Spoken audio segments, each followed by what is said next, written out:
Good day everyone. Sa sining lesson, ma-create and simulate kita sang Internet of Things application or IoT applied to roam automation system using Cisco Packet Tracer. Na-open ko na ang Cisco Packet Tracer and I'm using version 8.2.1. So first, i-click tani ang network devices, then there is a wireless devices, pangitaon tadi ang home gateway, ari siya, then i-drag ta lang di sa center, then there is a end devices, so may home, mangita tadi abi door, ari may door, then fan, tatlo ka end devices yung gamiton ta lang. Then light, abi, isang po, ari light. Then mangita ta sang makontrol sini sa ila aton gamiton smartphone. So kadto ta di sa end devices, taon ta di ang smartphone, ari siya. Mo siya aton nga himuon mag-control sa aton nga end devices. Okay, you'll notice nga nakakonect sila. Wireless connection pagkadto sa aton home gateway, automatic na siya. But i-configure ta nga mabutang ta password sa aton nga end devices sa home gateway kag sa smartphone. So first, i-click ta ni ang home gateway kadto ta di sa config, then there is a wireless. Take note nga ang aton nga SSID is home gateway. Pwede naman ni siya kopyahon. Then set ang password. Click ta lang ni ang WPA2 PSK. Kag ma-enter ta di sang password. Kasi ang password naton is EndNet Pro. Industrial Networking Protocol.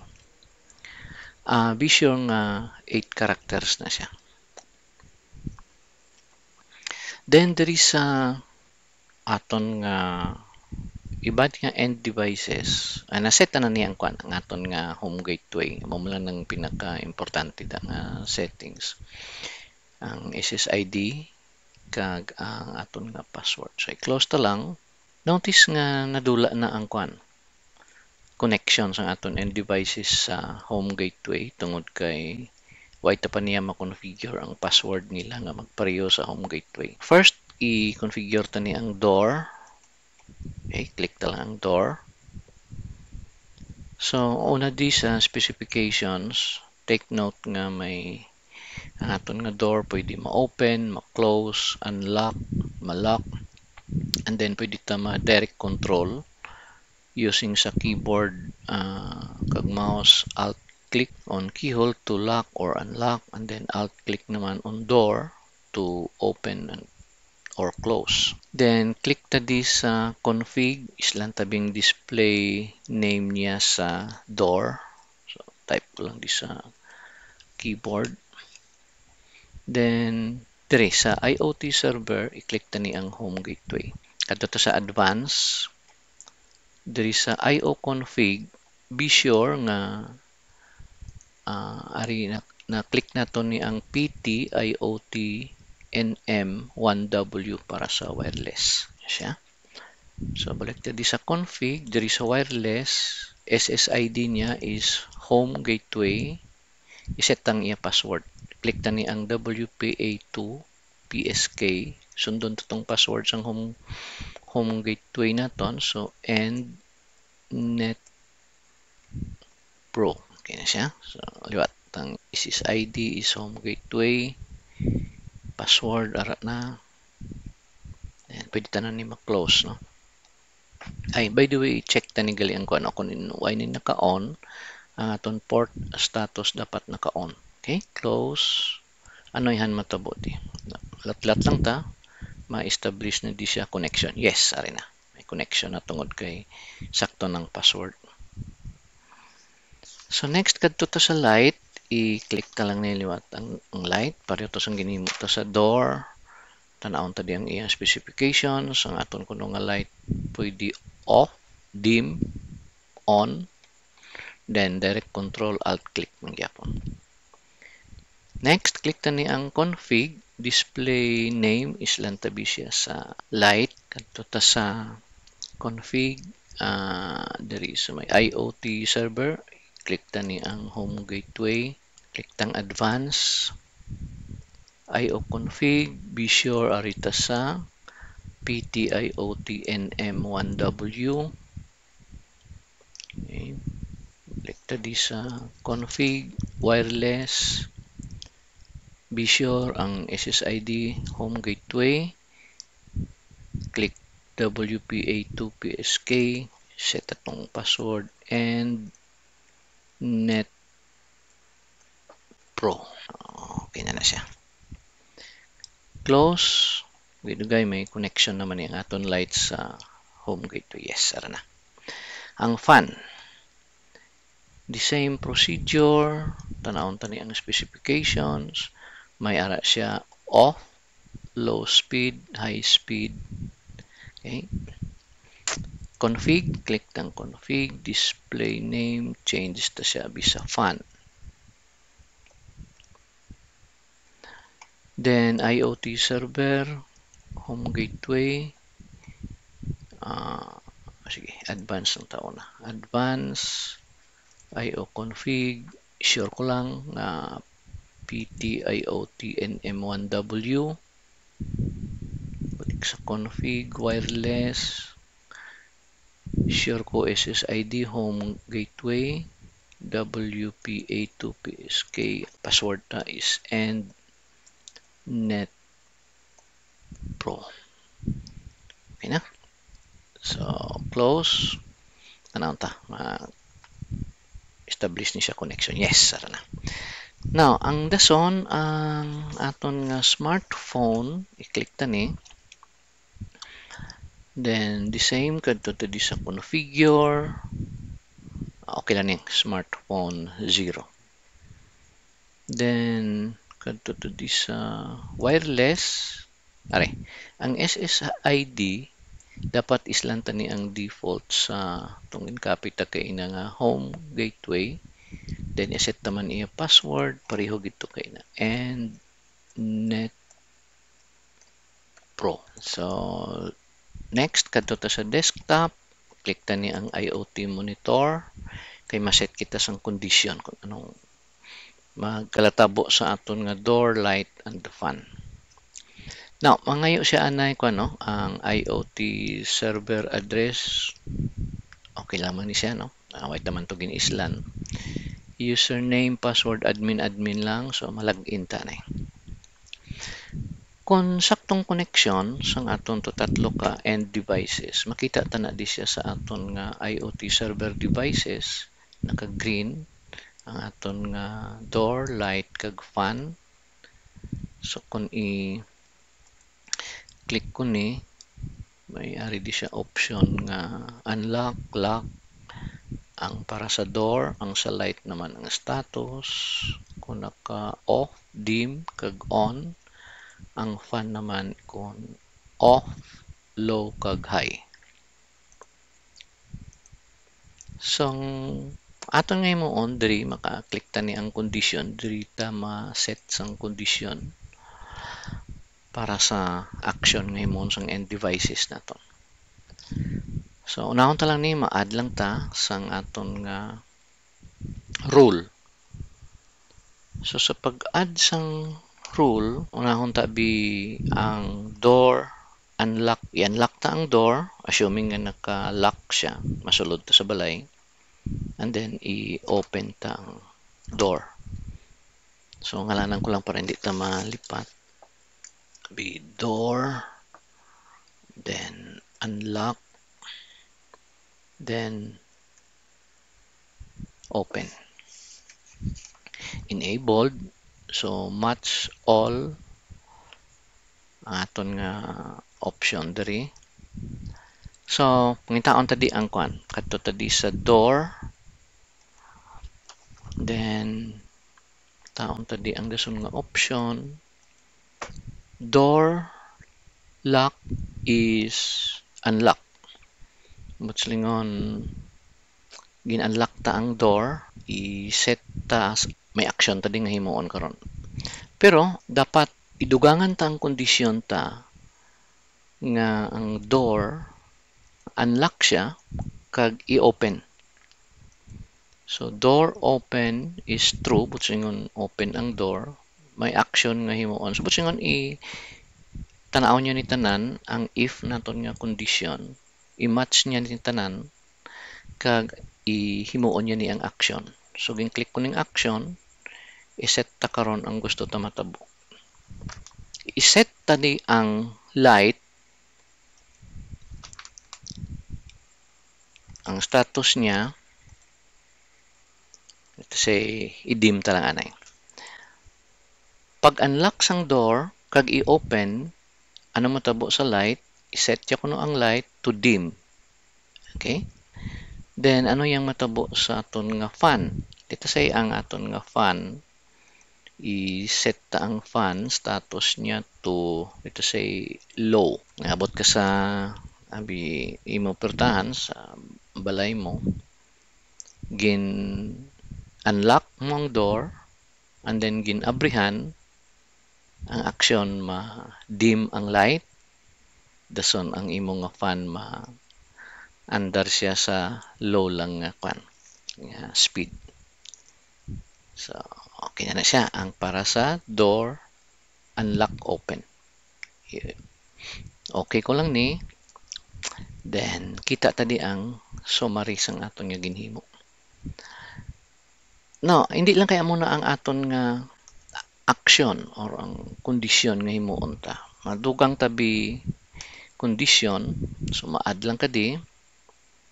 Then tawgon tabi ang dason nga kondisyon nga door unlock close. Door unlock close. Sa ngalan niya pa lang may idea na ta no nga naka-unlock, gin-unlock ta ang door, kaina ginabrihan ta, open siya, subong i-close ta.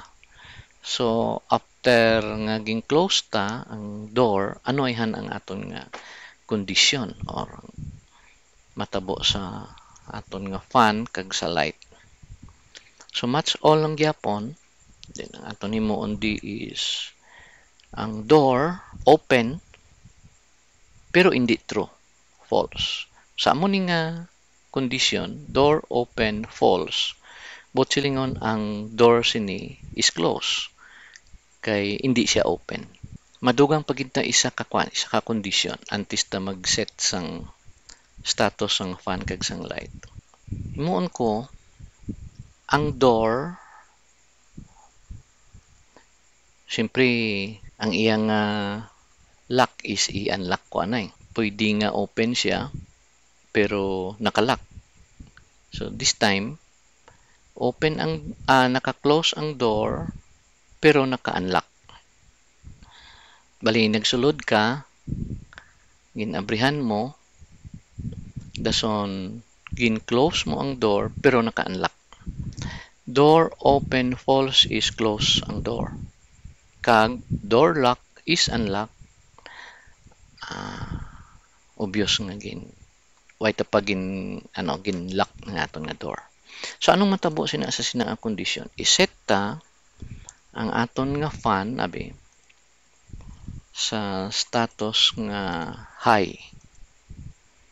So ara ka na sa sulod, gin close mo ang door pero way mo pa gin lock, ang fan naton i-set sa high, and then ano abi ang light? Ang light abi ang status niya is on. So kay na dim lang subong yung sana gid siya kayo. So mo na ato yung kondisyon sa ikadua, door unlock close. So okay ko lang, ari pakita yan naman di ang summary sang ikadua ta nga kondisyon. Now last abi nga kondisyon madugang tadi, kung malakat ka na, so i-lock mo, i-close mo na kag i-lock ang door. So tawgon tabi ni siya nga door lock at the same time naka-close. Match all ang gyapon ang status ng door giniistoryahan ta. So door lock is lock. Then isa pa gid ka condition. Door open is false. Ano nang iya nga kan? Ambot silingon. Ang door gin close mo kay tungod sini no open false singon false nga open siya simply close siya kag ginlock door lock is locked so anong matabo sa aton nga light so obvious nga dapat kung magwa ka na ginlock mo ang door assuming nga ina nga condition is para nga ang aton nga light status niya is i-off ta siya kag ang aton nga fan ang status niya man is off. So, ang summary, sabi, nagsulod ka una, no, sa first nga condition. Gin-open mo ang gin-unlock mo ang door, dason gin-open ang imong light, madim, kag ang fan, low speed. Nara ka na sa sulod, gin-close mo ang door, pero wala mo gin-lock. Pag na-close na ang door, ang status ng fan nag-high, no? Pahangin ka todo. And then, ang imong nga light, bright man. No? Hindi dim, no? Kundi full siya ang iya nga sanag. Ang ikatatlo nga kondisyon, magwa ka na, i-lock mo, kag i-close ang door, anong matabo? Ang imong light off, kag ang fan off. Okay, so kay na dito sa specifications ang lights, ang door, kag sang fan. Alt click tong aton nga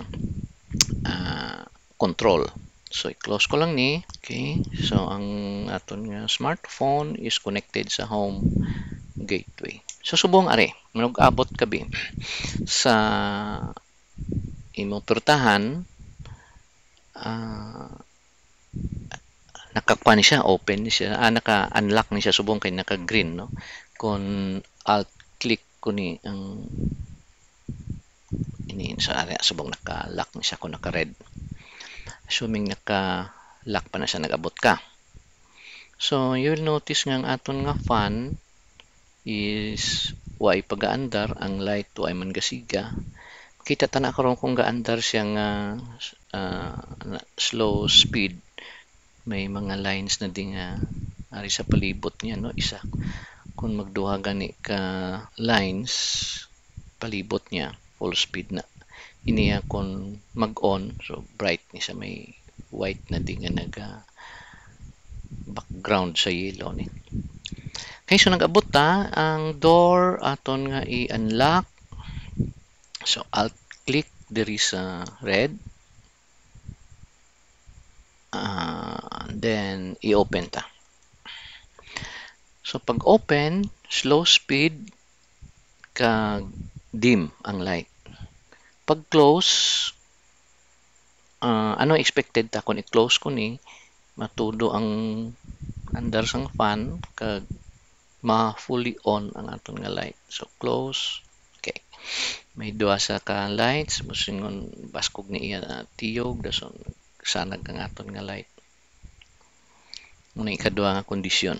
Now, karon magwa ko itong kondisyon ta. Close kag i-lock.